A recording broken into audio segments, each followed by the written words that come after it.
प्राचीन परंपरा श्राद्ध कर्म की। हर साल भाद्रपद मास की पूर्णिमा तिथि से आश्विन मास की अमावस्या तक की जाने वाली इस क्रिया का मूल उद्देश्य अपने पूर्वजों को याद करना व उनकी आत्मिक शांति के लिए पंडितों को भोजन कराना है। इसी कर्म में अन्न के कुछ अंश को कौओं, कुत्तों और गायों के लिए भी निकाला जाता है। माना जाता है कि हो सकता है मरने वाला कौआ या किसी अन्य योनि में चला गया हो, इसलिए रोटी के कुछ टुकड़ों को घर की छत पर रख दिया जाता है और यदि कोई कौआ छत पर रखी रोटी को खा लेता है तो ऐसा माना जाता है कि पूर्वजों ने भोजन ग्रहण कर लिया। ये सारी क्रिया हिंदू धर्म के श्रद्धालुओं में इस कदर समाई है कि वो इस क्रिया के संबंध में हमारे सदग्रंथों के विवेचन की आवश्यकता भी महसूस नहीं करते। दरअसल जिस प्रकार एक देश का शासन चलाने के लिए संविधान होता है, उसी तरह भक्ति मार्ग में भी दिशा निर्देश होते हैं। पवित्र वेद व गीता जी ऐसे ही सदग्रंथ हैं जिनमें भक्ति मार्ग का दिशा निर्देशन किया गया है। इन्हें अध्यात्म का संविधान भी कह सकते हैं। किसी भी धार्मिक क्रिया की सार्थकता या निरर्थकता इसी बात पर निर्भर करती है कि क्या उसका समर्थन पवित्र वेद या गीता जी करते हैं या नहीं।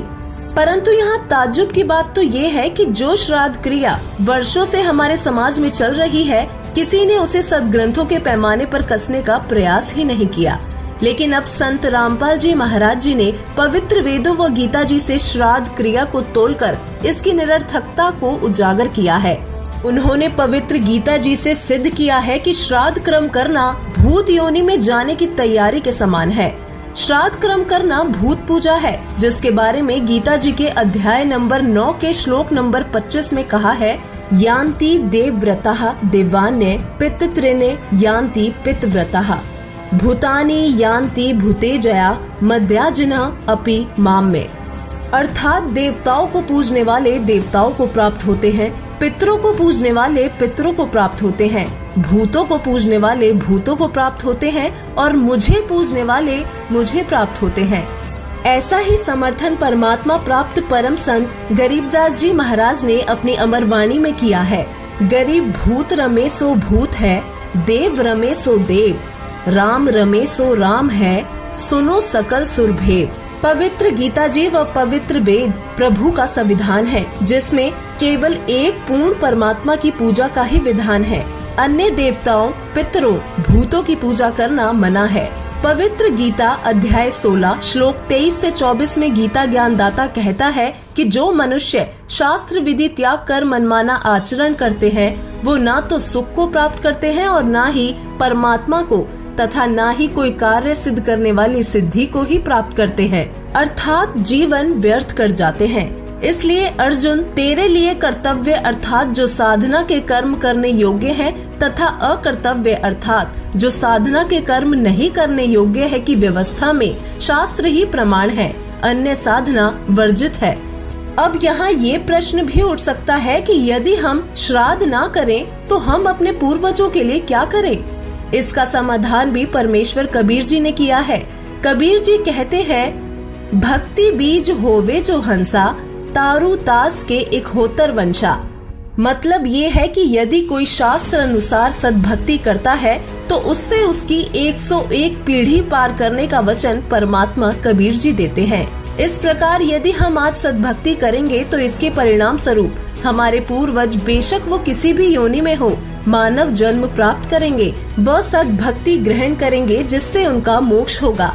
अपने पूर्वजों के कल्याण के लिए इससे बड़ी कोई क्रिया नहीं हो सकती जो उनको 84 लाख प्रकार के जीवों के शरीर में होने वाले कष्टों से बचाएगी। प्रिय दर्शकों, हमें इस बात को गहनता से जानना होगा कि जब वेदों में गीता जी में श्राद्ध क्रिया मना है तो फिर ये समाज में प्रचलित क्यों है? क्यों आज तक हमें हमारे धर्म गुरुओं, आचार्यों एवं पंडितों ने शास्त्र विरुद्ध साधना तक ही सीमित रखा? ये शास्त्रों के नाम अवश्य लेते थे, उन्हें पढ़ भी लेते थे, लेकिन उनमें क्या लिखा है ये उनके समझ में नहीं आया।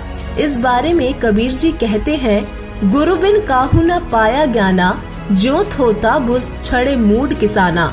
धर्म गुरुओं की अज्ञानता व स्वार्थ सिद्धि का खामियाजा आज भी समाज भुगत रहा है। शास्त्र विरुद्ध साधना करने से लोगों को लाभ के स्थान पर हानि हो रही है। इसके फलस्वरूप अधिकतर जनता नास्तिक हो रही है और आए दिन लोगों का भगवान से विश्वास उठता जा रहा है। हम अपने मूल सदग्रंथों वेदों गीता जी से दूर होते जा रहे हैं। लेकिन वर्तमान में जगत गुरु तत्वदर्शी संत रामपाल जी महाराज युगों से फैले इस अज्ञान को मिटाने के लिए शास्त्रों से प्रमाण जनता के सामने रख सद्ज्ञान का उजाला कर रहे हैं। संत रामपाल जी महाराज जी ने सभी धर्मों में फैली परंपरागत साधनाओं को उन्हीं के सदग्रंथों से तोला है। इसी क्रम में उन्होंने वेदों, पवित्र गीता जी व पुराणों से श्राद्ध क्रम की निरर्थकता को सिद्ध किया है। वही एकमात्र संत है जो सद्ज्ञान जनता को बतला रहे हैं, जिससे उनके अनुयायियों को वो लाभ हो रहे हैं जो भक्ति से उम्मीद की जाती है। अंत में हमारी टीम का आप सभी प्रिय दर्शकों से हाथ जोड़कर विनती है कि कल 20 सितंबर से शुरू होने वाले श्राद्ध कर्म पर भूत पूजा, पितृ पूजा का त्याग करके उस पूर्ण परमात्मा कबीर देव जी की सच्ची भक्ति को शुरू करें, जिससे आपके मोक्ष के साथ साथ आपके पितरों का भी उद्धार हो जाएगा। और वर्तमान में पूरे विश्व में संत रामपाल जी महाराज जी ही एकमात्र ऐसे संत हैं जो शास्त्र अनुकूल सच्ची भक्ति कराते हैं। संत रामपाल जी महाराज जी के ज्ञान के विषय में अधिक जानकारी प्राप्त करने के लिए विजिट करें www.jagatgururampalji.org पर।